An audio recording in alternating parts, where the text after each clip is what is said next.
Saúde a igreja com a paz do Senhor. Vamos vir trazer uma breve reflexão da palavra de Deus acerca da família, né? A família andando com Cristo, ou a família em Cristo, que se encontra em Josué, capítulo 6, do versículo 22 até o 25, quem desejar acompanhar. E a gente sabe que é muito importante, né? Qualquer pessoa caminhar com Cristo. E, primeiramente, para que a gente caminhe com Ele, é necessário que a gente tenha fé. E depois virão os outros atributos da fé, né? Que é a gente ajudar o irmão, a gente amar o nosso inimigo. E a gente também buscar conhecer cada vez mais o nosso Senhor Jesus Cristo. Que muitas vezes essa última parte é negligenciada pela igreja, não essa em específico, mas a igreja no geral, que negligencia. Como que a gente pode ignorar o fato de que a gente precisa conhecer o nosso Criador através da sua palavra, para que a gente ande de mãos dadas com Ele. Então esse texto aqui vai nos reforçar tanto a fé quanto essa questão da gente conhecer mais a Cristo. Então passamos a ler. Então Josué disse aos dois homens que espiaram a terra: entrem na casa da prostituta e tirem-na de lá, com tudo o que ela tiver, como vocês juraram a ela. Então os jovens, os espias, entraram e tiraram Raabe, o seu pai, a sua mãe, os seus irmãos e tudo o que ela possuía. Tiraram também toda a sua parentela e os que acamparam fora do arraial de Israel. Porém, queimaram a cidade e tudo o que havia nela. Então somente a prata, o ouro e os utensílios de bronze e de ferro deram para o tesouro da casa do Senhor. Mas Josué conservou com vida a prostituta Raabe. Só um momento, irmãos. Convida a prostituta Raabe, a casa de seu pai e tudo o que ela possuía. E Raabe ficou morando no meio de Israel até o dia de hoje, porque escondeu os mensageiros que Josué tinha enviado para espiar Jericó. Meus irmãos, o contexto em que essa passagem está inserida, é justamente quando Deus ele manda Josué e os homens de guerra conquistarem Jericó, conquistar a cidade de Jericó. E aí antes disso, Deus tinha feito um milagre no meio deles. Jericó possuía uma muralha enorme e muito resistente. E humanamente falando, não era possível fazer o que eles fizeram. Mas não foram eles quem fizeram, foi o nosso Senhor Jesus Cristo, né? Foi o nosso Deus, que através de trombetas, né, de sacerdotes tocando trombetas, que foi o que Deus mandou, marchando e gritando, durante 7 dias, a muralha de Jericó caiu. Isso é um milagre, meus irmãos. Isso, humanamente falando, não é possível ser feito. Porém, como os israelitas, eles obedeceram exatamente o que Deus tinha mandado, então tudo procedeu bem. Isso é uma das fé que a gente pode falar aqui, mas a principal que eu quero falar aqui com os irmãos é de Raabe. Antes mesmo da muralha ser caída, Josué enviou 2 espias à cidade, e eles se esconderam justamente na casa de uma prostituta, que a gente já sabe que é Raabe. E aí, quando eles se esconderam nesse lugar, o rei passou por ali e já sabia de tudo o que estava acontecendo. Sabia que Israel iria invadir lá, porque tinha enviado os espias. Ele estava procurando os espias, só que os espias tinham se escondido ali na casa de Raabe, iria passar uma noite. Então o rei passou lá pela casa de Raabe e disse o seguinte: olha, me mostra aí onde é que estão esses homens, eu sei que eles estão aí escondidos na sua casa. Aí Raabe falou: realmente eles passaram por aqui, mas eu não sabia de onde eles vieram, então eu despedi eles foram embora antes dos portões fecharem. E aí o rei acreditou e foi atrás dos espias depois das muralhas. E aí, antes dos espias irem se deitar, Raabe trocou uma palavrinha com eles, que se encontra em Josué, capítulo 2, a partir do versículo 8, quem desejar acompanhar, e diz o seguinte: antes que os espias se deitassem, Raabe foi aonde eles estavam, no terraço, e lhes disse: bem sei que o Senhor deu esta terra a vocês, e que o pavor que vocês estão causando caiu sobre nós, e que todos os moradores da terra estão se derretendo de medo, porque ouvimos que o Senhor secou as águas do Mar Vermelho diante de vocês, quando saíram do Egito. Também ouvimos o que vocês fizeram com os dois dos reis dos amorreus, Seom e Og, que estavam do outro lado do Jordão, os quais vocês destruíram. Quando ouvimos isso, nosso coração derreteu, todos ficamos desanimados por causa da presença de vocês, porque o Senhor, o Deus de vocês, é Deus em cima dos céus e embaixo da terra. E agora jurem pelo Senhor que, assim como usei de misericórdia para com vocês, vocês também usarão de misericórdia para com a casa de meu pai, e que me darão um sinal certo de que conservarão a vida de meu pai e de minha mãe, dos meus irmãos e das minhas irmãs, com tudo o que eles têm, e que livrarão a nossa vida da morte. Meus irmãos, essa fala de Raabe é uma verdadeira aula de teologia para todos nós, né? Tudo que ela falou aqui foi algo inspirado por Deus, né? Todos ali, como ela falou, sabiam que Israel estava avançando, estava conquistando as terras, justamente porque Deus estava com eles, e eles estavam obedecendo ao que Deus falava, né? Ao que Deus mandava. Só que nenhum deles estava reconhecendo exatamente que Deus era esse, como Raabe conheceu, que é o Deus que existe em cima dos céus e embaixo da terra. Isso aqui, meus irmãos, já foi o primeiro impulso que levou Raabe a se converter. Ela era uma prostituta, então não tem como a gente falar que tudo que ela falou aqui é porque ela estudava a Bíblia, ela realmente conhecia o Pentateuco. Não, meus irmãos, isso aqui que ela falou foi inspirado por Deus. E isso aqui foi o primeiro impulso que realmente motivou ela a se converter posteriormente. E aí os homens responderam a ela o seguinte: a nossa vida responderá pela de vocês. E se vocês não denunciarem esta nossa missão, e quando o Senhor nos der essa terra, usaremos de bondade e de fidelidade para com você. E aí foi o que a gente leu no capítulo 6. Eles realmente conservaram Raabe e sua parentela. Eles destruíram tudo, eles levaram tudo, mas não levaram Raabe e a sua parentela. Por quê? Porque ela foi fiel. Ela foi fiel. Ela reconheceu que o nosso Deus é o Deus verdadeiro. E ela reconheceu também, na verdade, ela foi fiel, porque um pouco depois eles vão falar o seguinte, eles vão dizer assim: estaremos desobrigados deste teu juramento que vocês nos fez jurar, se quando entrarmos nesta terra, você não amarrar este cordão de fio de escarlate na janela por onde você nos fez descer, e se você não reunir em sua casa o seu pai, a sua mãe, os seus irmãos e toda a família de seu pai, quem sair para fora da porta da casa será responsável pelo que lhe acontecer.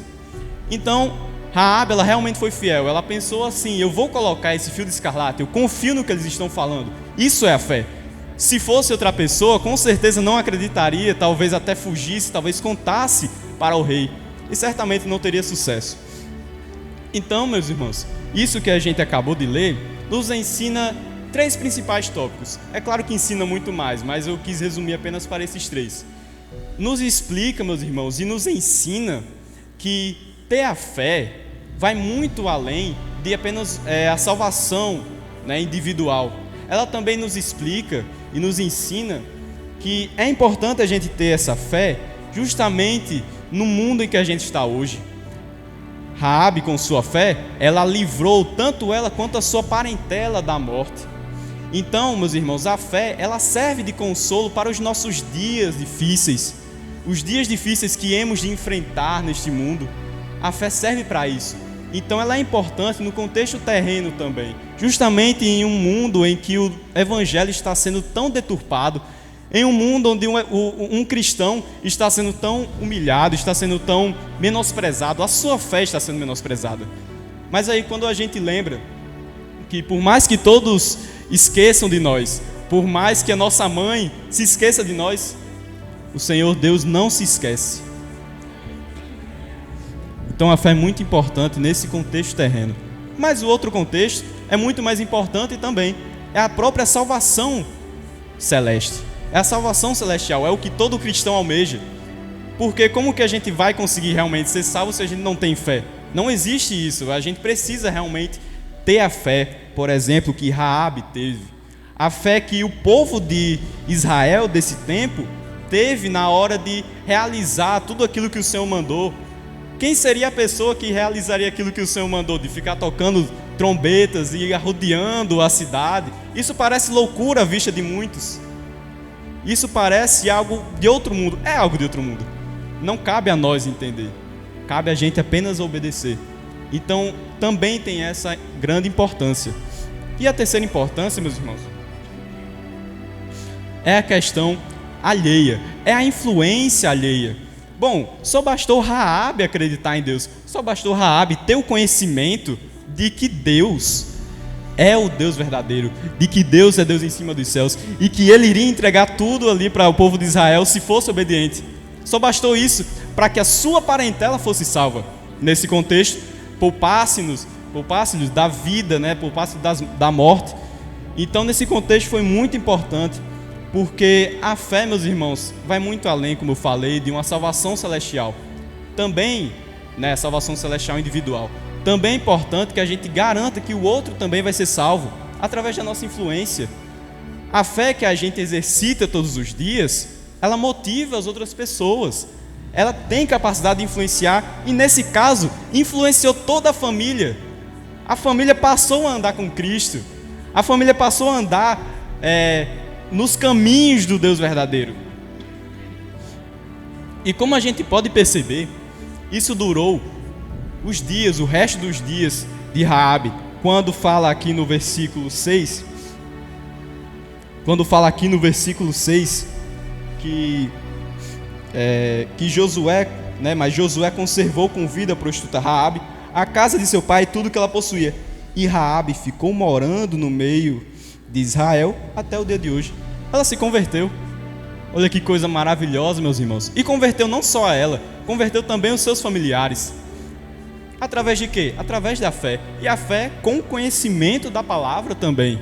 Esse conhecimento, no caso, foi dado por Deus. Mas nós temos a própria Bíblia para que a gente realmente entenda, realmente se torne íntimo de Deus. Para que a gente realmente entenda quem é o Criador, quais são os seus atributos, por que Ele nos amou tanto. Isso é maravilhoso, meus irmãos. E eu me lembro muito bem de quando o pastor Joenildo, na semana passada, no domingo, falou sobre uma missionária que foi abordada por uma ex-irmã ali que estava em um relacionamento com outra mulher. E aí a pergunta dela realmente foi uma pergunta que a gente precisaria ter o conhecimento da Bíblia, né, para responder aquilo dali. Quem não veio na semana passada, o pastor contou que uma missionária foi abordada por uma irmã, né, como eu falei, que estava em um relacionamento com outra mulher, se ela iria para o inferno por aquilo. E a missionária sabiamente respondeu através da Bíblia. Olha, a Bíblia mostra, Deus condena essa prática. Não sou eu quem estou falando, é Deus. E aí a mulher, com sua sabedoria terrena, né, perguntou o seguinte: a senhora peca? Aí disse: com certeza, né, ela peca, todos nós pecamos, todos os nossos dias. E a mulher rapidamente respondeu: então a senhora também vai para o inferno. Como que a gente deveria agir nessa situação? O pastor não contou, mas provavelmente a missionária certamente respondeu biblicamente. A gente saberia responder? É muito importante a gente ter o conhecimento da palavra de Deus justamente por esse tipo de situação. Por mais que, se a mulher nos perguntasse, a gente não soubesse a resposta, mas continuasse acreditando que Deus condena, se fosse um ambiente público, como que a gente mostraria para as outras pessoas que a gente tem convicção do que a gente acredita? Então é muito importante, meus irmãos. Uma das respostas que poderia ser dada é a seguinte: a pessoa que vai para o inferno, ela vai para o inferno porque merece o inferno. E a pessoa que vai para o céu, é porque merece o céu? Claro que não. A pessoa que vai para o céu também merece o inferno. Mas por que ela vai para o céu então? Justamente o divisor de águas dessa equação é exatamente a fé. A pessoa que teve fé foi para o céu. A pessoa que realmente acreditou em Jesus Cristo como Filho de Deus, aquela pessoa que realmente viveu todos os seus dias conforme a sua fé lhe mandava, conforme a palavra de Deus manda, aquela pessoa, por meio da sua fé, foi para o céu. E a outra pessoa não teve fé, ela foi para o inferno. Uma recebeu a misericórdia de Deus, a outra recebeu a justiça. Então, meus irmãos, é importante que a gente tenha esse conhecimento. E outro complemento é que em Hebreus, capítulo 10, versículo 26, fala sobre aquela pessoa que peca voluntariamente, aquela pessoa que sabe o que é pecado, que nesse caso foi o caso dessa moça que perguntou. Ela não perguntou porque estava com dúvida, ela perguntou para desmerecer a fé da missionária. Foi para desmerecer todos nós cristãos, foi para deturpar o casamento e foi para deturpar toda a crença. Então ela estava pecando voluntariamente. E Hebreus capítulo 10, versículo 26, vai nos falar exatamente que aquela pessoa que peca sabendo, já não há mais sacrifício por ela. Não porque Deus não vá mais perdoar aquela pessoa justamente porque Ele não quer, mas é porque aquela pessoa já não sente vontade de se arrepender de verdade. Aquela pessoa peca por querer, ela sabe as consequências. Então, meus irmãos, é muito importante que a gente tenha esse conhecimento, justamente para que a nossa família também caminhe com o Senhor, caminhe nos caminhos do nosso Deus poderoso, e que a gente tenha o conhecimento, né? Porque a fé é isso, a fé é a gente acreditar naquilo que a gente realmente não vê, mas espera, mas também a gente precisa ter o conhecimento para esse tipo de situação, né? Então que a nossa família seja como a família de Raabe, que foi salva porque acreditou, né? Porque teve fé. Em nome de Jesus, eu agradeço a oportunidade.